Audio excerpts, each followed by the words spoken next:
Ben Campbell, if an amusement park if there was a MythBusters themed attraction at an amusement park, would I want it to be an action show like the Indiana Jones stunt show, an interactive ride like Star Tours, or an animatronic journey like It's a Small World? I don't think the world needs an animatronic Jamie Hyneman robot. I just don't. I think that we're all better off without one of those. Once he becomes sentient, what's he gonna do? The answer to this is really easy. It's the interactive ride like Star Tours. A MythBusters themed theme park has to be interactive. The explosive exhibition, which toured around the United States for the better part of a decade, had a bunch of interactive elements in it that Jamie and I specifically put there. The running in the rain, where people put on coveralls and ran through actual rain in a museum setting. We were told at the outset that that kind of thing did not happen in interactive museum stuff, and that the liability issues made it a near impossibility. We were able to get it across the line. I think it's been long enough that I can actually tell a funny story about this. So Jamie and I were brought into the explosive exhibition project a little late in the process. I'm being generous here. We were brought in a little late in the process and then told that we didn't need to contribute. And we felt strongly that we did.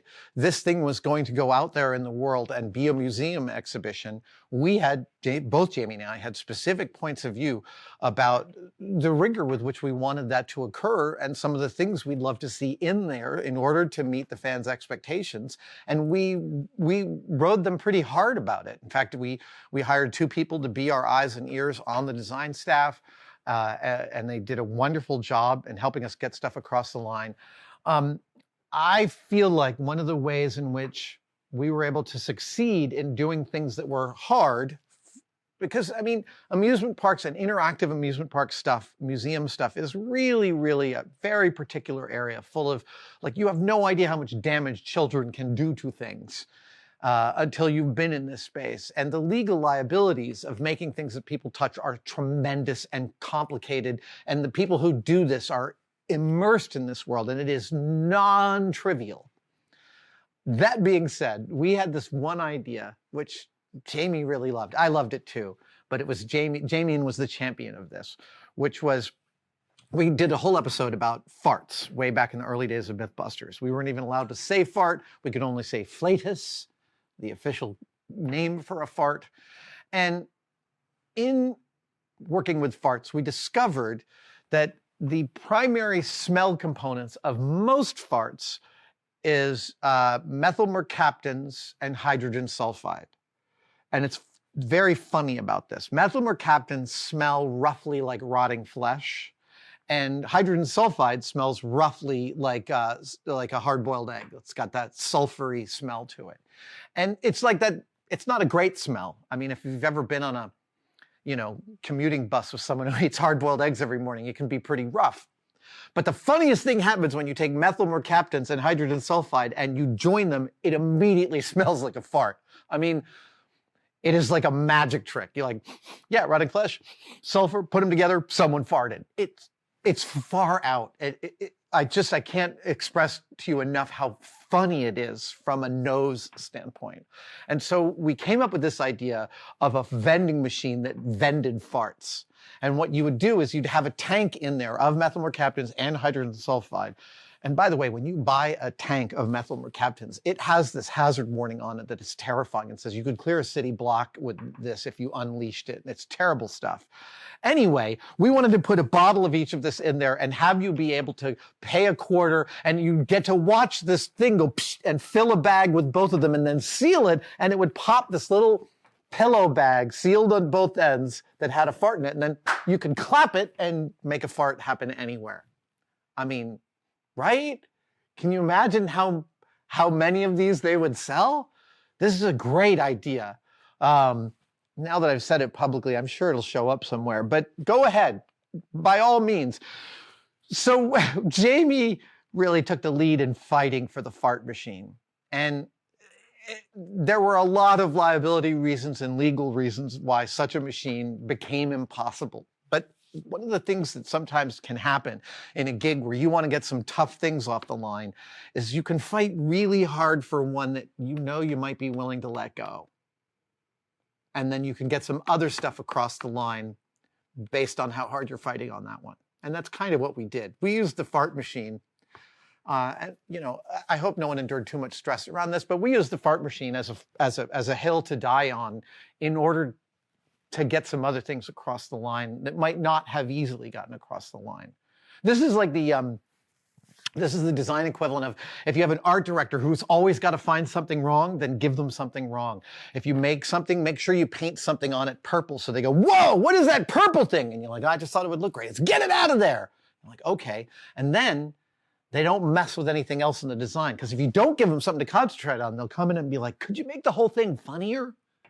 Like an impossible question. I don't even know what funnier means. You don't ever want to get one of those loosey-goosey instructions from an art director. You want solid, tangible things. Shorten that. Make that one darker. Make this, you know, bigger. Not make it funnier. So yeah. A MythBusters themed exhibition, that's a tongue twister, would have to be interactive, would only be interactive. Andrew asks what kind of jacket I have on right now. I have a handmade shirt. Where did I get this? Who is this? Let's see. This was a present a while back.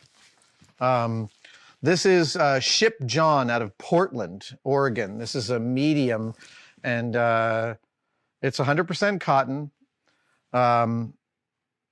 Yeah, I'm wearing it because it's freaking cold, but these the buttons on it are all brass. It is really, really lovely. And I have discovered in my middle 50s that my favorite kind of like, I'm kind of dressing up a little bit, are these heavyweight shirts. My wife and I were in Spain in late 2019, and it's like everyone in, God, can I just say that like everyone in Spain is beautiful? Same with Italy. Just everyone walking around everywhere. It's just so beautiful. They're all dressed so well. It's just incredible. Wonderful places to go.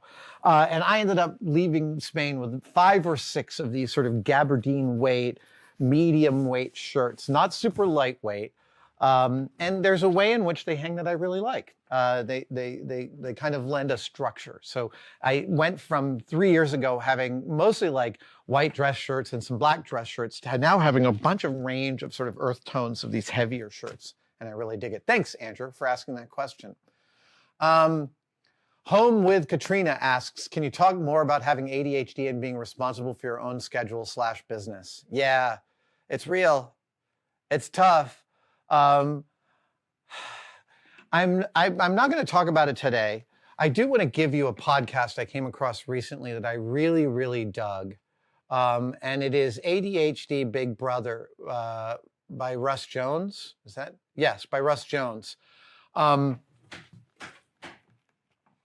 Earlier this year, I spent some time driving through the Southwest with one of my adult sons who has ADHD. And it was fascinating spending concentrated time with him in a car, 8 days driving, because I really got to see, I mean, I've always said I have ADHD, but I've also always been kind of assuming that it was behind me in some point in the past, because I've had the luxury of all the various machinations that have led to my various careers over the years, and it's all turned out pretty well.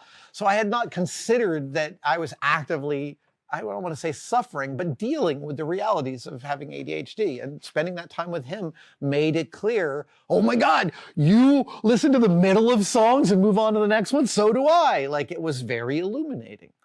And as such, I've been reading more about it in relation to myself, as well as about understanding my son and his journey. And Russell's ADHD Big Brother is really great. The episodes are all like 15 to 18 minutes long, perfect for someone with ADHD. Like, even just the episode length is really lovely. The reality is that, yeah, where it hits me, where the rubber meets the road for me and my ADHD is in gear switching. as I said earlier in this live stream, I've got to put my stuff away the same every day, otherwise I'll lose it, and then I feel very unstable. But when I am fielding a lot of different signals and having to gear switch, if I haven't prepped to understand this is a day in which 1 hour I'm going to be talking about, cruise ships, and the next hour I'm going to be talking about mudslides, and the third hour I'm going to be talking about strand-based, like those are days that I have. And oftentimes, like, get my brain ready to do that big switch to another subject can be exhausting and can feel overwhelming and make me feel. So the resulting emotion I end up feeling is one of claustrophobia, of like the walls are closing in. I will totally talk more about having ADHD and where it affects my life. I am currently still a learning computer. So I appreciate your question, and it is totally worth talking about, because I think it can be quite prevalent out there, and acknowledging that. And this is one of the lovely things that Russ Jones does on this podcast, is talk specifically to that. I think we can wrap it up. Yeah.